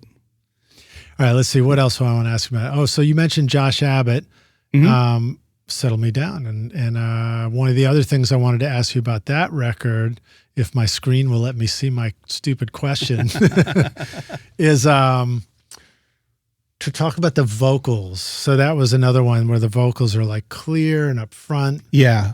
And I know that you're good at using side chains and things to sort of enhance the vocals. And so I wondered if you give us a little bit of some thoughts on how to make sure our vocals really survive in a pop world where great sounding records, the vocals are just like shka-bong right there, you know? Yeah. I think, you know, we went over a lot of this in that mixing course, but one of the biggest things for me is just doing lots of automation, like almost down to the syllable, going down and making sure that you are automating. And I'm a big fan of making sure that, like, when I set up my compression scheme, I want it to be consistent from beginning to the end of the song. Right. So a lot of people will send me like verses that are quieter than the chorus. And so I have to go in and clip gain all of that so that they're the same volume. So essentially I'm compressing, you know, making the verses louder, the chorus is quieter, so that when I set up my vocal chain, it's doing one thing all the way through. And then I have to go and automate with the volume automation so that the vocals are sitting right. So let me back up. So are you doing clip gain and things like that? Yeah. So clip gain so that it hits the compression right. Yeah. And then the automation is at the end of the. It's after the clip gain. Yeah. So that means I'm turning verses down. I might be turning the end of words up a little bit on the volume automation. Right. Using a fader or something like that. Yeah. Yeah. But there's a lot of that. I still use the old Dolby stretch trick, which I know has been discussed on here before, but I do that. I have the analog ones and I have in the box ones, and it all just kind of depends on the project, which ones I'm using. This is you mean the Dolby noise reduction? Like Dolby where you encode like with the low frequency taken out. Yeah. Right. But then you don't decode. Yeah, that's cool. That's cool stuff. Are you discovering new tricks for vocal enhancement? Or do you find yourself discovering that there's new things to try or new? I mean, there's always new things to try. It's really tough to beat the old faithful ones, though. I think for me, the biggest, most useful one is that the Studer 800 trick that I go over, where I overbias the tape. I love that one. It's a lot of fun to mess around with too. And it works on so many things. But quickly, I pull up the Universal Audio UAD Studer 800 plugin on 456 because it smells the best. That's right. 7.5 hips because you got to slow it down. And then I turn it up to +9 because the 456 was never supposed to run at +9. So we're just saturating the tape already at this point. Yeah. And then I saturate it more by turning the bias all the way up so that the top end and even like the mids kind of get muted and go away. And then I saturate it even more by turning the high frequency on the record side up so that it evens out again. And it does this beautiful thing where it sounds natural, but it never, like your S's aren't a problem. I never have to use soothe on vocals because it just automatically does it. That's cool, man. Yeah. I mean, that's, one of my questions to you is just like making things not sound harsh, like vocals, like cymbals. Do you find the tape trick can also work for overly bright cymbals? Yeah, I just used it this week on a mix. Someone sent me a mix and the overhead recording was just so harsh. Did I record it? Because that happens to me sometimes. No. I mean, I haven't one of the mixed one of your records in a while. I know. We need to remedy that. One of the challenges I think that we face when recording too is sometimes we're working with artists and bands that, come in, they've got the one day. Yeah. And you have to move quickly and you don't even know what this song sounds like until you've already recorded the song. Yeah, yeah. And then that's when you discover like, wow, those cymbals are harsh. I wish I had known that beforehand. I might have done something different. Yeah. Yeah, it's tough to deal with that stuff. I mean, the big thing is just keep going and trying things until you find something that works. Right. So hopefully you catch it the moment you hear them. Yeah, but most people don't. Yeah. So but sometimes things sound pretty good, but then somebody hits the crash and you're like, whoa, which you might not hear in sound check when somebody's just like, so checking the mics. What do you do? First of all, I have been collecting cymbals for like 30 years. So I have this amazing cymbal collection. And then what I did, and so many people have stolen this idea from me. I think it's funny, but in my drum booth, I have the drums set up, and then right next to the drummer, I have one of those cymbal displays from those are great. The music store with the little pivot things and the little black. So I have all my best cymbals on that, so that if I'm working with a drummer, I'm like, hey, I'm not crazy about that crash. They can go, oh, what about this one? And they just go through them all. And then usually there's one where we go like, yeah, that one. So then they just swap it out. Man, that's great. So, but otherwise they're in a bag on the floor and people are stepping on them, Or worse yet, they're in the drum closet. Yeah. And somebody's got to go there. Yeah. So I just keep them all on display, ready to go. You can audition them, figure out what you like. Have you ever had anybody try to play all of them on one song? One time at the end of a song as it was fading out, Saul was playing drums and he decided to go over there and find some different sounds. And nice. I didn't know that he wasn't just hitting his cymbals, but it just sounded right. So he evidently made a good choice. But that's cool. That's clever. Yeah. Well, first of all, you got to have a drum room where you got a little bit of space so you can have the extra stuff. But that's a clever way to do it. Yeah. I guess it'd probably be a little too much to have all the snares right there too.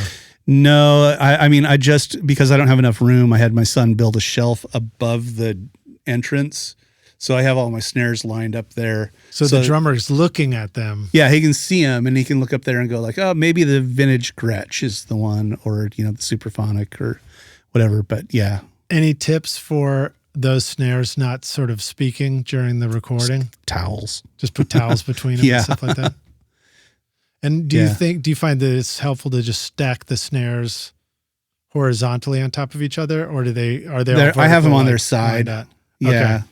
So towels just between them and they kind of sandwich together, and that does the trick. Snare bookends. Let's see, what else I want to ask you about. You have a Grammy nomination, don't you? Yeah. That's pretty good. Congrats on that, Yeah. dude. I'm excited. Do you want to tell us more about that session and that record? Well, this for Deeper Well. Yeah. And by the way, there's a number of other engineers on that record too. And they're all up for the same Grammy. So hopefully we get chop it into little pieces. No. No, but when you own a Grammy, you never own a Grammy. It actually remains the property of the Recording Academy. I did not know that. I've never heard that. It says so right on the bottom. Does it really? Yeah. And does that mean that you can't turn around and sell it, or you can't give it to your heirs? Yeah. I believe they will let your heirs keep it, but I think the whole point of it is that so that you don't try to sell it, or if they need to take it back, like Milli Vanilli. They can come get it. Man. So gruesome. Yeah. Gruesome. Well, hopefully they won't have to take it back, but that doesn't sound quite as ceremonious as receiving the Grammy in the first place. I just have a piece of paper on the door of my studio. I don't think they'll come take that back. I doubt it. They'll just come with a Sharpie and just go. So what did you guys do or what was your participation in that record, and what kind of stuff were you recording? So I worked on that record. I don't remember how many sessions we did. We actually tried a few different studios out.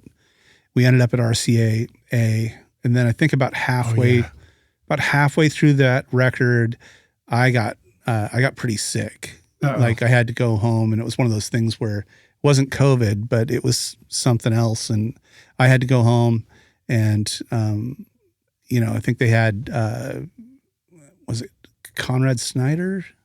Yeah, I think a good dude. I think he picked up where I left off and finished most of the rest of the record. Are you recording your own music or other people's music in your studio, but you're having trouble figuring out how to get your mixes to sound great? Do they sound weak and distant or lack punch and clarity? Well, I've got a gift for you to help you take your mixes from sounding like basement demos to sounding a lot more like professional mixes. And it's my free course called Mix Master Bundle. This course will show you how to get pro-sounding mixes from your home studio with free and stock plugins in Pro Tools. And the best part is, these mixing techniques will work for you in any DAW, whether you're in Logic, Cubase, PreSonus Studio One, Reaper, or anything you can think of. Are you ready to make your best record ever? Then go to mixmasterbundle.com to get started for free now, and you can find the clickable link in the show notes of this episode. Cool. So, I've never worked over it, and this was Studio A. Is that what was Javelina, which is also Ben's room? Yeah. Yeah, so that's the huge space. Yeah, the huge one. Is it an API console there as well? Yeah. Have you worked in Studio B? No, never have. What about places like Sun Records or any of that stuff? No, never got to work there. I would like to try, but I also hear that it's kind of like you really kind of have to know what you're doing in that room. Really? Yeah, because you don't have a lot of options. Yeah. Those guys who were doing that stuff back in the 50s, they had kind of perfected it, like the best things to do for that place. What's some things that you have learned and adopted that are Muscle Shoals focused? The way records have been made at Fame and Muscle Shoals sound and stuff. How does that translate to what you do? And part of that question too is I picture musicians all tracking together. Mm-hmm. Have you figured out how to like record a band all performing together, or even like live in studio and get a really good sound? Yeah, I mean, I've always had to do that though. That's just always been part of what I do. But in Muscle Shoals, it's a different sound there. But I mean, I really enjoy it. However, I will say this, that like most of the work I do is still mix work. Mm-hmm. And so it comes in through my website or management or former clients. It's still a majority of what I do. Mm-hmm. And, as far as the other people down there are so many great engineers and producers and studios down there. And it's such a small town that we're all importing our work from elsewhere, Right. That like occasionally I'll get to work with someone local, or I'll hire, Jimbo Hart, to come in and play bass or, whatever. Justin Holder on drums. But I'm trying to remember who it was that I saw. I think was it Will McFarland? Am I remembering that right? He really knocked me out. I saw those guys play over at Flobama. Is that Flobama, yeah. Kelvin Holly and Fathers and Sons, I think was the name of their residency. Yeah. But just seeing some of that musicianship and just something felt it's really real good about the music that's happening there. It's very real. It's in the culture. The people that I know who just hang out around town all the time, they're just great players and great writers. They just, I don't know why, it just seems like it's in the culture. What do you want to say about recording live in the studio? I mean, do you have any thoughts for us? Are there some challenges to doing that we can work around?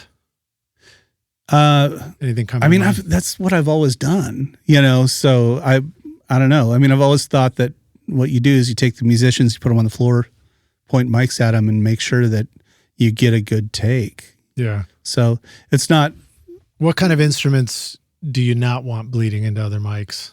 Or is that not even a fair question? Well, I mean, okay, so it all depends on what you're doing and the style you're working with. Like if I have a drummer who's tasteful and doesn't hit hard, I don't mind putting them in the room with other instruments. In fact, that can be a really nice thing to do because the bleed can sound good. But if I'm working with a guy who's really just hitting hard, we have to put him in a booth, or his own room. But you can run into problems if you know that you're going to be going back and overdubbing vocals, if vocals are bleeding into other instruments. So right, if the vocalist is out there with the other instruments. I've heard examples where that can make a killer double. But I've also had examples where singing the wrong lyrics is just like really screwed. Yeah. I don't know. I mean, to me though, like the recording process, that is the recording process for me. That's not a weird thing or an exception. It's like, no, you want the band in there playing the song. That's how you do that. Well, I've what I've learned about you is that your methods of getting cool sounds in the studio are awesome. Your mixing approach is great. So there's a ton to learn from you. Oh, thanks. And it was really fun to do the Ultimate Mixing Masterclass with you and learn tons from that. We've had a bunch of, students come through who've just said it was awesome and game-changing. And then you and I have hinted that it would be kind of fun to come on down to Muscle Shoals and do like kind of a masterclass weekend. Yeah, like a producer summit, kind of a thing. I think that would be a lot of fun. I would love to come and actually just record with a bunch of people. Sure. With you at your studio. And I have microphones. I've been practicing. Learn about recording stuff, learn about getting it to sound good in a mix or whatever we want to cover, and maybe go tour a couple of the studio museums. I know it's a lot in one weekend. Oh yeah. That's one of the big mistakes people make is they think they're going to do a day trip and see it all. Yeah. It's like, no, I think in Sheffield, the last time I counted, there were 13 commercial studios. Amazing. With more being built, That's incredible. So, man. Yeah. So rock stars, drop a comment in too, and just let us know if you want to go do a weekend down at Muscle Shoals, and we'll come record. We'll put our heads together and come up with a good idea, or just come on down and record with Craig with your band. Yeah, that'd be fun. So let me ask you this question, which I've asked you before, and it's always a good question. So we can take the Wayback Studio Machine, and you get to go back in time and find younger Craig, and you say, listen, dude, I come back to give you this one bit of advice. Here's the single most important thing you need to know to be a rock star of the studio yourself one day. I think of the interviews I've done with you and how you've been in different studios, even during all those times. I think, what advice do you feel like you would go back and give yourself if you could? I was talking about this with a friend of mine who's a producer the other day, and we kind of came up together. He was actually the first guitar player I ever recorded. And we were talking about how, like, remember back when we were in our like early 20s, how like if someone was recording anything anywhere, we would be there, you know, like it didn't matter. Like if we lost money, we would be there. Yeah. I think I would want to still be doing more of that, you know, because so many great things came out of those years of just like being completely reckless. Yeah. And not caring about, you know, like how much money there was or how much sleep I was getting or how far I had to drive. So many of the best relationships and the best music came out of those situations. And we were talking about like, wow, here we are. We have these kind of dream studios, and we do get to do this for a living and we get paid, and we don't do that thing anymore. Like the thing that we were passionate about, like helping people, you know, do this. And, we were kind of talking about how to incorporate that back in our lives. And like, I think it was more when I moved to Nashville that I stopped thinking about it that way. It's very career focused here. Yeah. You know, making records. And I wish I wouldn't have stopped, you know, thinking about it just like as a pure passion. Well, it's just sort of like the number of people that I've heard say like, you know, oh, you're a guitar player. And they say like, oh, well, I mean, I play guitar, but you know, once I came to Nashville, I'm not a guitar player anymore. Like, why? I tell people I'm a recovering bass player. Yeah. So. I mean, a version for me is getting together in the studio with my friends and just like, you know, just doing a power weekend. And last one I did, I don't want to say that. I shouldn't admit this because then some client's going to hear this and go like, oh, but you said. I stayed up till like, the first night I stayed up till 4 a.m, and the next 2 nights I stayed up till 6 a.m. Yeah. And I was in heaven, you know, just cranking stuff out. But, you know, doing sessions, I'm like banker's hours, Monday through Friday. You know? Yeah, exactly. Yeah, it's so easy to slip into that mindset, and then it stops being the play, you know. Right. Where when it's play, that's when it's the most fun. And that's when, you know, the interesting things come out. And, you know, I mean, I agree, because it takes the pressure comes off. Yeah. Because it's so late and you're just trying something. And then I try something bold and wild. Yeah. And make a fast decision about it and then come back later and it's like, that sounded so cool. Yeah. Whatever. I mean, I also make decisions where I come back later. I'm like, that really sucks. I really need to do a great mix of this song. Yeah, but it doesn't, at that point, it doesn't mean anything. You were just messing around. Right, exactly. So, yeah. Awesome, dude. Well, now if the rock stars want to come find you after this and book a session, where should they go? How should they reach out to you? Yeah, they can find me at the website, which is just craigalvin.com. Okay, groovy. Yeah. And the studio is Noble Steed. Noble Steed, yeah. Where you are. On Instagram, it's Noble Steed Recording, or you can find me at Craig Alvin on Instagram, and it's a lot of content about the recording studio there too. Awesome. And then a reminder, it's not too hard to get down to Muscle Shoals. It's easy. Pretty easy, especially from Nashville. Yeah. And then it's not hard to find a place to stay there. I mean, I think one way to think about visiting down there too is to think about it as very affordable. It is, it's not like trying to go to a crazy expensive city and then you're like, your hotel's $600 a night and all this nonsense. Yeah, and I will say a lot of the studios have guest houses already or places to stay. You know, like ours, you can find a place to stay. There's also decent hotels. So. Yeah. And then how cool it would be your place and the Nut House across the street, you literally come down to work with you and be in 2 different studios by crossing the street. Oh, as yeah. part of the process. And I do that with Saul all the time. You know, he's got that room upstairs at the Nut House, and we're always trading projects. That's awesome. Yeah. Well, dude, thank you once again for being on the podcast, man. Thanks for coming and doing our new video studio. What should I call this studio? I don't have a name for it yet. I've been thinking about it, but nothing has come to me yet. Nothing has come to me yet. Studios. There it is, Rockstars. All right, dude. Thanks for being here. Rockstars, thanks for watching. You rock, dude. Take care. Cheers.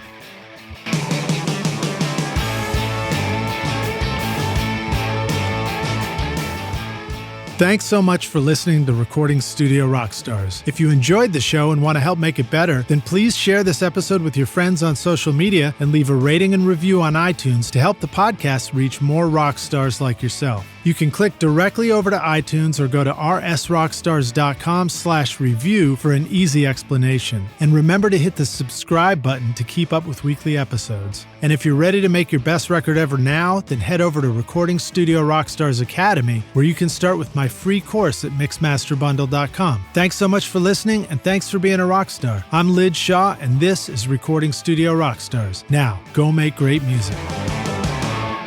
Recording Studio Rockstars would like to give a big thank you to our awesome sponsors who help make this episode possible: iZotope, Native Instruments, Atom Audio, Stealth Chair, and SAE Institute Nashville. And remember to take advantage of our special coupon codes at iZotope.com, nativeinstruments.com, or stealthchair.com. Use the coupon code ROCK10 for 10% off any plugin or chair purchase. If you enjoyed Recording Studio Rockstars, please check out our sponsors using the links in the show notes. These are all things I highly recommend for your studio. They're going to help you make your best record ever. And please like and subscribe to our YouTube channel, because it's a great way to help support this show. And leave us a comment below to let us know what you thought of this interview or who we should have on as a guest in the future. I would also like to thank our fantastic team here at Recording Studio Rockstars, Vlad Weselchenko and Liz Hulitskaya.